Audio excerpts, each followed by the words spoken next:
team. As part of our commitment to supporting jewelers and the jewelry community, we want to help answer as many questions as possible. So drop your questions in the chat. And let me mute that. There we go. That's what we get for being live, right?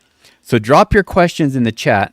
Anything you would like us to answer, get your questions in there as soon as possible. If we don't get them answered today, we're going to answer them in future episodes. But before we get to the questions, I'd like to introduce you to Scott Patrick. Scott Patrick has been here at Rio Grande for I don't know how many decades.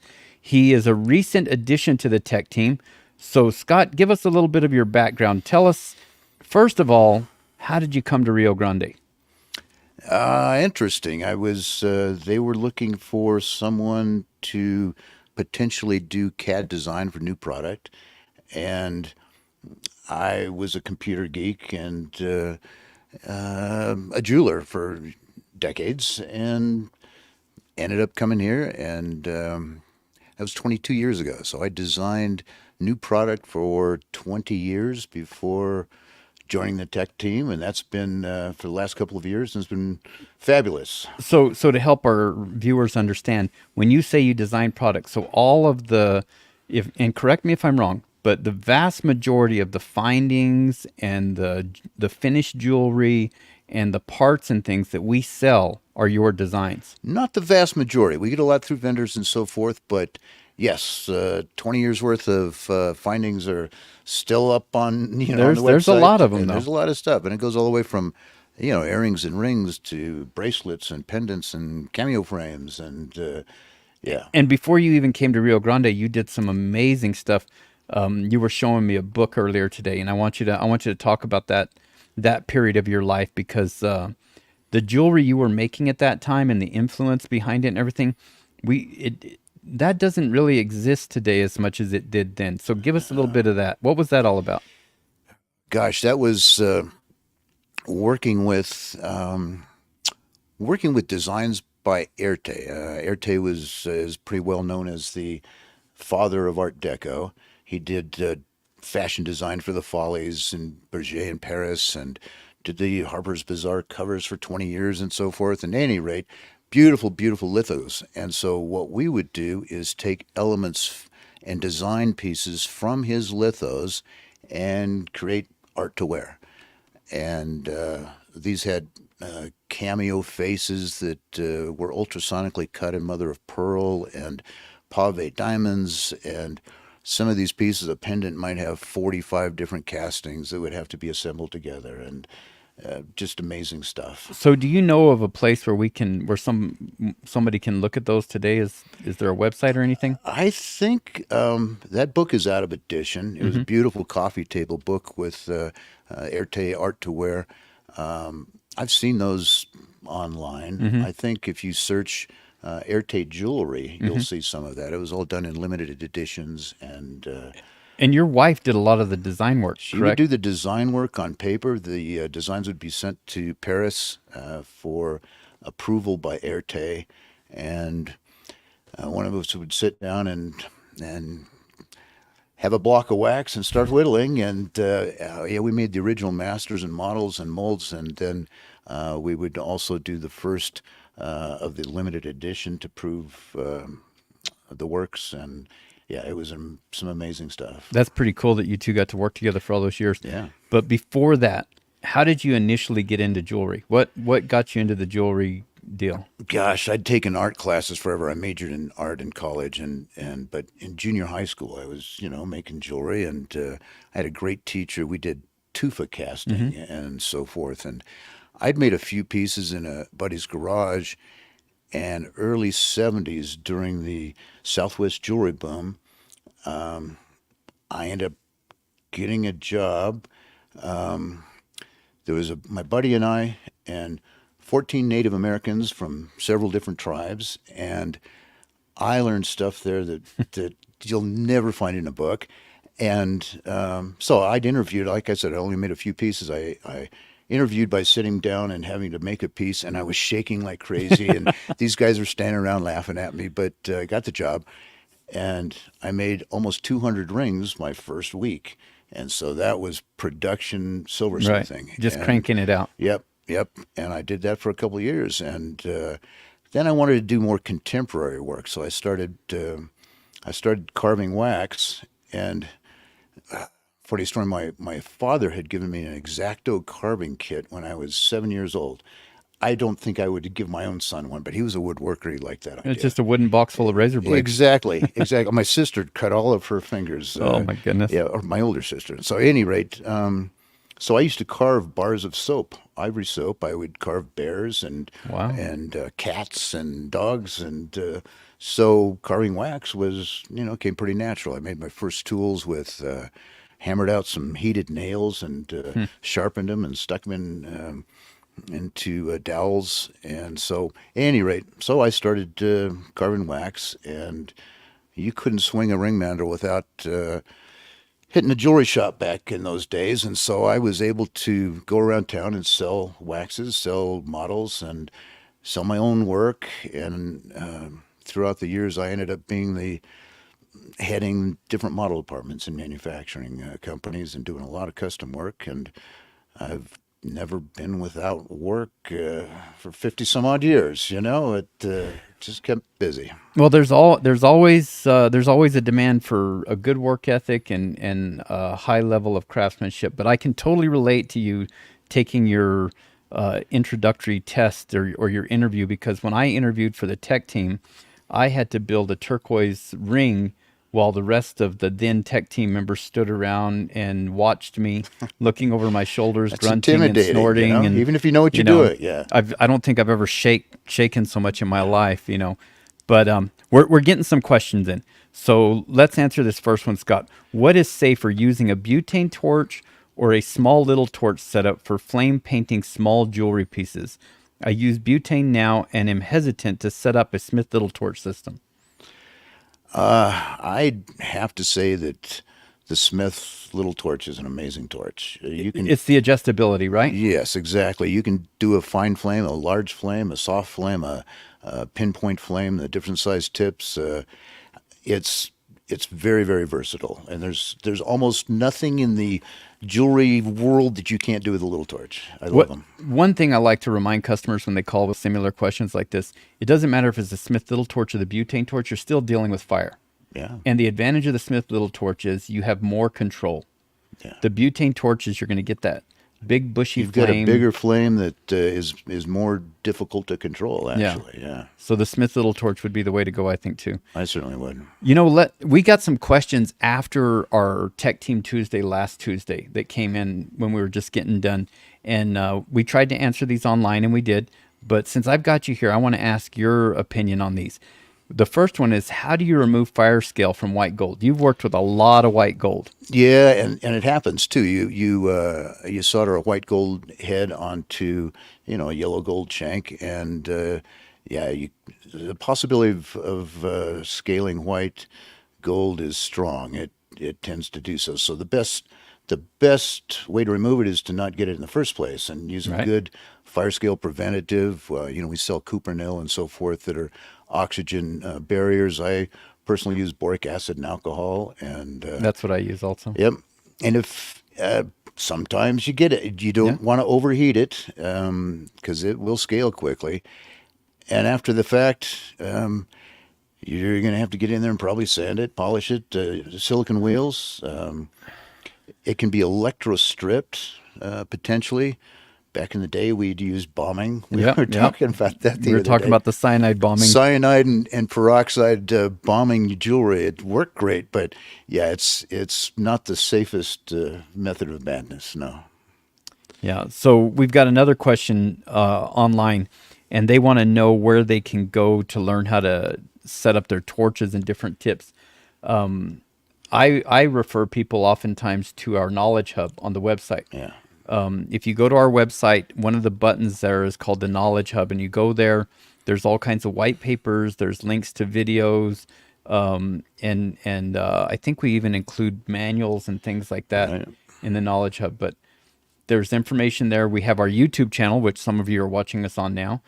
And if you really get in a bind, you can call in or chat with us, and you'll get a tech team member to answer your questions. We'll talk to you live, yes. Yeah, live and in person. But I want to ask you another question we had at the end of our last Tech Team Tuesday, last Tuesday. And before I forget, for those of you who are interested in Bonnie Doon, until the end of March, we have a program going, which is, this is very unusual because it's rare that we do discounting, but we're going to have 10% off all Bonnie Doon stuff. Everything from the equipment, the consumables, the presses themselves, 10% off with Bonnie 10. That's Bonnie 10 until the end of March. Remind me to remind people of that. Cool. But the question is, I have glued sheet copper and sterling silver together to make a ring, then drew mountains on the top sheet and sawed it with 3/0 blades. I separated all 4 pieces and then put the bottom sterling piece together with the copper piece.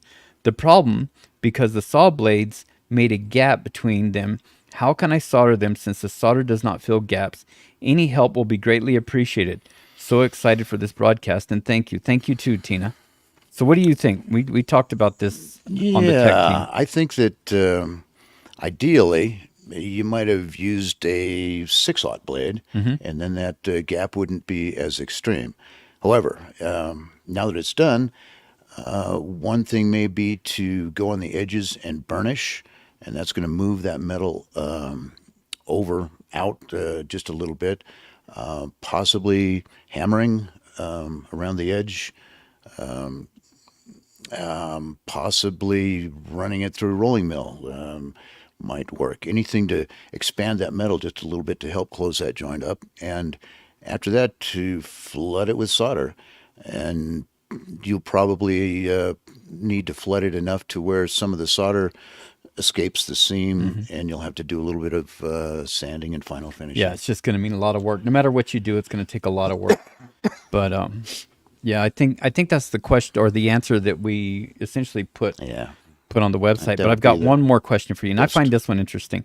This is from Carol, and she says, "Hello from East Tennessee." She's in a Blaine Lewis class. Blaine, I took one of Blaine's stone setting classes. You know Blaine very well as well. Oh yeah, we've hung out together. Yeah, so we've supported Blaine in his school quite a bit. And her question is, she learned to saw like a pro from Blaine Lewis, and she wants to know if the saw frame makes a difference and whether or not it's worth the investment. Do you have an opinion on that? I've used a lot of different saw frames. So have I. And yeah, they can make a difference. I agree. Big time. So I'd be hard pressed to say a favorite. For years I used one that was a little saw frame, like a 2 or 3 inch, and I had a lot of control. So going to a big saw frame that's a 6 inch, 8 inch feels totally different.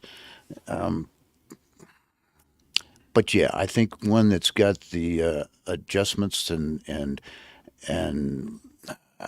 is sturdy enough that will accommodate the kind of work you do. If you're doing big sheet, you need a big saw. If you're doing little pieces, use a little saw. I think that's the most important thing for people to realize from this question is the work you're doing is what's going to dictate the saw frame you use. Yeah. I wouldn't say that I have a favorite. I still have my original German saw frames, and I still go back to them time after time. Yeah. I find myself currently using the Green Lion a lot, but I think that's just because when I tested it, when it first came into Rio, I just never stopped using it. Yeah. And it's very similar to the old German saw frames. The one thing that I do is I don't even know if we still sell the jet set. We don't sell the jet set with the we've got the ballistic. We don't do that anymore. I don't not think. The ballistic, the other we one. don't do the ballistic, but we have the other. But what I do, or what I have done, is on my German saw frames, I put jet set around the handle and made it fit my hand so it was more ergonomic. It fits your fingerprints, let alone the wrinkles in your hand and where your joints are. Yeah. And the reason why I did that is because I've broken these 2 fingers. So like grasping that smaller German saw frame was challenging. So making that custom with the jet set really, it's really only for me. Exactly. Well, I've file handles with jet set that my bigger files. It helps. Yeah. Okay. I've got another question. This is from SP Hand Engraving. Made a big mistake on a pendant hole for the bail and want a bigger bail. Do you have any recommendations for a book on different bails? Do you know of any good jewelry books that would have designs like that? Gosh, I'd have to look at our list. So we've got some that Yeah, we do. I don't know of one that would specifically address bales, though. no, but I can't think yeah, of one that's offhand. difficult. I'd have to peruse our books. Yeah, But my recommendation for a question like that is I always refer people to Google. You know, when I came to work here at Rio Grande, I never had time to sit down in front of a computer and Google much. all right. And because of this job, I actually have to Google now. And it's amazing what's out there on the internet. You know, I mean, you and I are on the internet right now. Right. I mean, you can, yeah, the ideas can be spurned from almost anywhere. Yeah. Right. But I want to circle back. One of the reasons you came to Rio Grande was as a CAD person, Right. because you understood CAD. In your own words, you were a computer geek and everything. So we've had people come in and ask us questions, and I'm going to ask you this question about CAD design. The first one is, how can a jeweler get into designing pieces using a computer? How do you recommend a jeweler do that if they don't have any extensive jewelry background? You've got to have a program. You've got to have a CAD program that will help you make that happen. And Is there a program that you recommend that may be easier than others? honestly, I've been to a lot of different shows and taught CAD and 3D printing and so forth with people, and an awful lot of people use Rhinoceros, mainly because it's $1,000 program instead of a $7,000 program, but it will get you going to begin working to that 3D realm. We sell a program called CrossGems that is plugins that rides on Rhino that is pretty amazing. I've been using it for about 6 months now, and Rhino was originally created to design ships, and just because of the flow of the lines it can do. But if you need shanks and bales and stones and all the jewelry goodies, CrossGems has libraries of those and builders, and it allows you to then begin putting that together. So CrossGems, I want to understand this correctly. So what you're saying is, if you want to build a ring, they have it started for you already? They have, yes, there's libraries of certain size styles of shanks, a signet, a basic signet, and you can make adjustments on widths and thicknesses and so forth. A simple band ring, and that's a very simple, sweep to make happen anyway. But it gives you a start. But with Rhino, you would have to design it from scratch. From scratch, there are no jewelry tools. I've worked with the programs that I worked with our fab team here in order to make metal molds for some of our new product.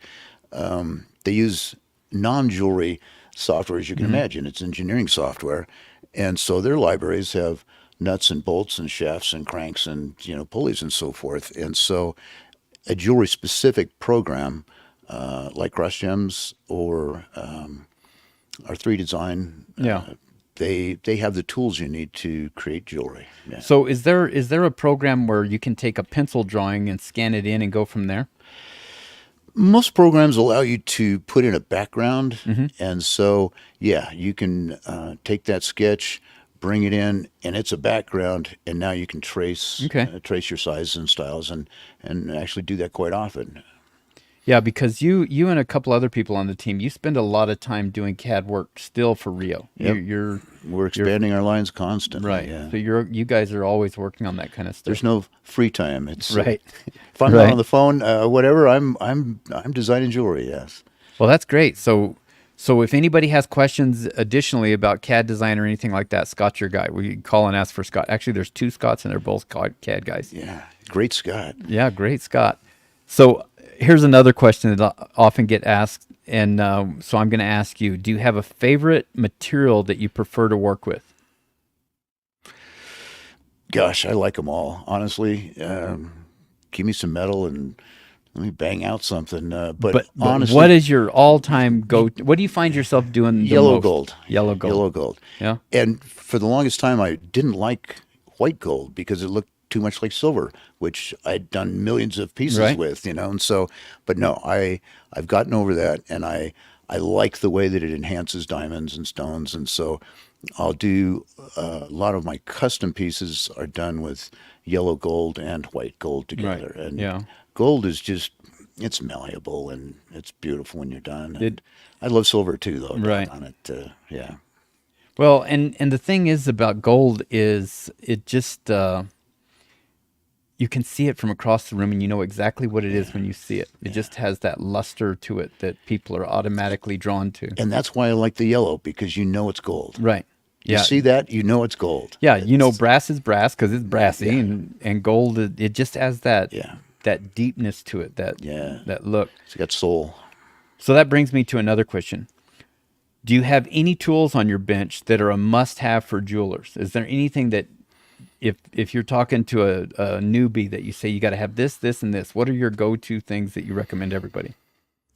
My hands, no. Yeah, no, that's It's valid. honestly stick a tool in my hands, Yeah, and yeah. you know what I mean. If you've got good hands and good eye and can coordinate the two, yeah, you're in good shape. But I'd have to say a flex shaft. That's a tool that's in my hands more often than anything else. In my own bench at home, I've got 3 flex shafts hanging there, and one has a quick change handpiece, one has a hammer handpiece, and one has a number 30 handpiece. It's what they call it, and so it's very quick to grab which one I want Yeah. and tear into it. So I have a SR motor, I have a TX, and then I have a micro motor. Yep. So Oh, and I've got that's- another micro that's- motor that's- too. Besides that, yeah, That's my 3 rotary tools that are on my bench. Yeah. yeah. 'Cause Yeah. the SR is a good all around, and I can change the hand pieces out nice and easy. The TX is if I'm grinding on Something heavy I need duty. some torque. Yeah. Yep. But the micro motor is what I use the most, honestly. I've really gotten. To I where- use that for doing fine pave work and so Yeah. forth because it's so clean and smooth. I use it for a lot of background removal, Yeah. like on engraving and stuff, because you get those RPMs that just really help you to get it smooth cuts, and you don't. I feel like I don't wear out my burrs as quickly. Yeah. I'd say, as far as tools that go in a flex shaft too, I use a slotted sandpaper roll a lot. Yeah. It'll finish inside and outside of almost anything. You change directions and it can stay smooth. A sanding disc, that'll do 90% of the work to clean a piece up. And of course, there's all the silicone wheels that weren't available when I was younger, and the muslin buffs that, treating those and having it up your nose. The silicone wheels are so much nicer now. Yeah, the silicone wheels were a game changer for me because I came from the old school. I don't know if you remember the old brown wheels that I can't remember what they had in them. Craytex. They were great at the time because that's all we had. Yeah. But when the silicone wheels came along, I still have a box of Craytex wheels that are probably 20 years old. You know what I do too, and they're probably going to like fall apart potato from chips dry. now, so Yeah. dried out. Yeah. Yeah, when the silicone wheels came, they just changed everything for me. But you've been in this business for over 50 years. So I'm going to ask you a question that may or may not be in your wheelhouse because I don't know what your I'm just going to read it. Okay. This is how it came to us. We often hear about the struggles jewelers have marketing their products. Many jewelers excel at the art form of making jewelry, but not marketing their products on social media or via their websites. Do you have any tips for someone who is struggling in this arena? Got to put your marketing hat on here, Scott. What do you recommend? Well, here's the deal. Like I said, I've always stayed busy, and I know back in the day, I would go out and sell my stuff, and the internet didn't exist, and but I've always had customers, and it was always word of mouth, and I've never not been busy. And nowadays, I'm trying to back off a little bit from, working 2 jobs, Right. and I think it would be really nice to be able to sell some of my own designs and styles online. So if you've got a good answer for that, let me know. So I can totally relate. So when I came to work at Rio here over 6 years ago, I quit taking orders, and I'm still filling orders. Yeah. And I started out back in 1990, and it was face to face. I did shows. I traveled around the country. I did shows. I met my buying public, and I developed relationships. And throughout my career, I've seen this change that has occurred. And now I'm on Instagram and Facebook, and I have a website and everything. And I still deal with a handful of galleries, maybe not even a handful. I've tried to cut that back because you know how It's so much. There's so much work. It's day it's and a night. lot of work, and people don't understand. But I feel like a lot of times the marketing side of it is sort of cart before the horse thing. What I tell a lot of young jewelers starting out is develop your craftsmanship, develop your skill set, because once you're creating a good product, and this is going to sound cliche, it really does sell itself. Do the thing, and the money will come. That's the first law of money. Yeah. From many moons ago. And then my thing has always been, you just put it out there, and people are gonna like it or they're not gonna like it, and it's just sort of an organic thing. Yeah. But you just got to let it be what it is and let it be genuine. That's probably not what people are looking to hear. They want. I know. that I want magic a bullet, but- formula on how to go and set up a store online. I So know. essentially, I'm just telling you, work hard and be diligent. Yeah, you know, yeah, do the keep thing. pushing forward. But that's what I've done, and it sounds like you've done a lot of the same. Yeah. But I've got another question here. Let me see. They want to know what kind of micromotor you use. I use a Fordham micromotor.